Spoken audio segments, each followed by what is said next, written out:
মানে নিউজটা দেখে আমার একটা হিন্দি গান মনে পড়ছে।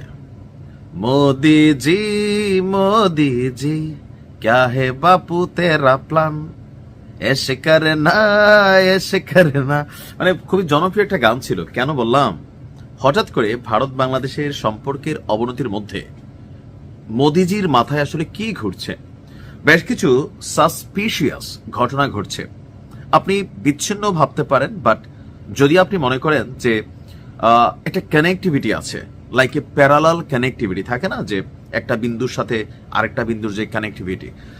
মাত্র গতকালকে একটা নিউজ দিয়েছিলাম যে বাংলাদেশের নাকের ডগায় পশ্চিমবঙ্গে একটা নতুন নৌঘাটি তৈরি করছে আপনার ভারত। বিষয়টা হচ্ছে যে তারা চীনকে হুমকি মনে করছে। পাকিস্তানের সাথে বর্তমান সরকারের বা বর্তমান বাংলাদেশে অ্যান্টি ইন্ডিয়া যে একটা মুভমেন্ট আছে, সেখান থেকে তারা নিরাপত্তাহীনতায় ভুগছে।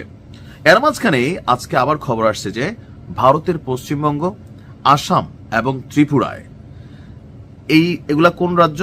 সেভেন সিস্টার্স এর পার্ট।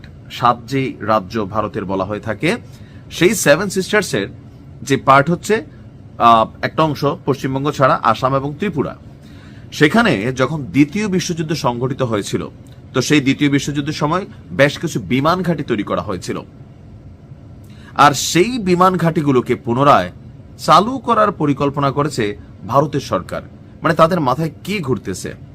এর মাঝখানে একটা ট্রাম্প ল্যান্ডের আলোচনা আসছিল, আমি নিউজটা দিছি, নিশ্চয় দেখছেন, যে 6টা অঙ্গরাজ্যকে নিয়ে আপনার যে খালিস্তানি আন্দোলনের যিনি একজন পথিকৃত পান্নু, সে ট্রাম্পকে একটা মানচিত্র প্রকাশ করে বলছে খ্রিস্টান অধ্যুষিত একটা দেশ আপনি তৈরি করেন, এটার নাম হবে ট্রাম্পল্যান্ড।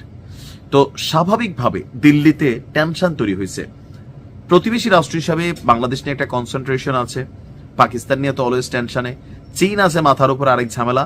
তো সবকিছু মিলে ভারত মনে করতেছে বা 2026 সালে বিশ্বজুড়ে নানান যুদ্ধ ঘটবে, সেখান থেকে সম্ভবত তারা তাদের প্রস্তুতির অংশ হিসাবে আপনার এই কাজগুলো করছে। বাংলাদেশের সীমান্তবর্তী এই রাজ্যগুলোতে আঞ্চলিক যোগাযোগ বাড়ানোর লক্ষ্যেই এই উদ্যোগ নেওয়া হয়েছে জানিয়েছে সূত্র। আসলে কি তাই? অবশ্যই না। বলা হচ্ছে যে শিলিগুড়ি থেকে, শিলিগুড়ির যে চিকেন নেক আছে, আমরা যেটাকে বলি চিকেন নেক, সেই চিকেন নেকের নিরাপত্তা আরো বাড়াতেই বেসিক্যালি ভারত সরকার বা তাদের যারা সামরিক কর্মকর্তারা আছেন তারা বিশেষ কিছু বৈঠক করেছেন। আর এই বৈঠকের পর তারা এমন সিদ্ধান্ত নিয়েছেন, কারণ এই মুহূর্তে প্রতিবেশী বাংলাদেশের সাথে ভারতের সম্পর্কের জায়গাটা অনেক নেগেটিভ। ভারতীয় গণমাধ্যমে ঢুকলে দেখবেন পাক সেনা প্রধান পাক অমুক পাক তুমক মানে বাংলাদেশে আসতেছে, এমনকি গোপনে তারা এই যে শিলিগুড়ি করিডোর এটার আশেপাশে ভিজিটও করে গেছে। ভারতের প্রতিবেদন কিন্তু এগুলো এমন, এখন আমরা এগুলোর হাহারি একদিকে উড়াই দিচ্ছি, কিন্তু যারা ভারতের জনগণ তারা কিন্তু কনসেন্ট্রেশন করে। সত্যমিথ্যা ভারত জানে। এখন পান থেকে চুন খসলেও নানান আয়োজন হয়, গসিপও আছে, গুজবও আছে। যেমন পাকিস্তান থেকে আমরা আনলাম পেঁয়াজ, যে ময়ূক সে বললো যে পেঁয়াজের ভিতর আমরা কি নাকি নিয়ে আসছি। তো এখানে নানান মিডিয়ার কারণেও কিছু ভুল বোঝাবুঝি আছে, বাট ভারতের উপরে এই মুহূর্তে একটা নিরাপত্তা হুমকি তৈরি হচ্ছে, এটা ভারত মনে করছে। সম্প্রতি বাংলাদেশের রংপুর বিভাগের লালমনিরহাট বিমান ঘাঁটি পুনর্নির্মাণের উদ্যোগ নিয়েছে বলে জানা গেছে। অর্থাৎ বাংলাদেশ আমাদের যে রংপুর বিভাগের লালমনিরহাট বিমান ঘাঁটিটি আছে, এখন বাংলাদেশে কুমিল্লাতে একটা বিমান ঘাঁটি আছে, আমরাও চাইতেছি এটা ভাই পুনরায় চালু হোক। বাট যখন সীমান্ত এলাকায় কোনো বিমান ঘাঁটি চালু করা হয়, তখন প্রতিবেশী রাষ্ট্র হিসাবে বর্তমানে ভারত হয়তো মনে করছে যে এখান থেকে পাকিস্তান কোনো অ্যাডভান্টেজ নেবে, যেটা ভবিষ্যতে ভারতের জন্য ক্ষতিকর হবে। দ্যাটস ওয়াই তারা বলছে যে এই বিমান ঘাঁটিটি ভারতের কৌশলগত স্পর্শকাতর যে অংশ শিলিগুড়ি করিডোর, এটা হুমকির মুখে পড়বে। কেন? এই লালমনিরহাট আর শিলিগুড়ি করিডোর কাছাকাছি অবস্থিত। এই করিডোরটি সরু এবং ভূখণ্ড উত্তর পূর্ব ভারতের সঙ্গে মূল ভূখণ্ডের একমাত্র সংযোগস্থল। অর্থাৎ বাংলাদেশের চারদিকে ভারত এই মুহূর্তে কনসেন্ট্রেশন দিচ্ছে, তোমরা একটা চালু করবো, আমরা 5টা চালু করব।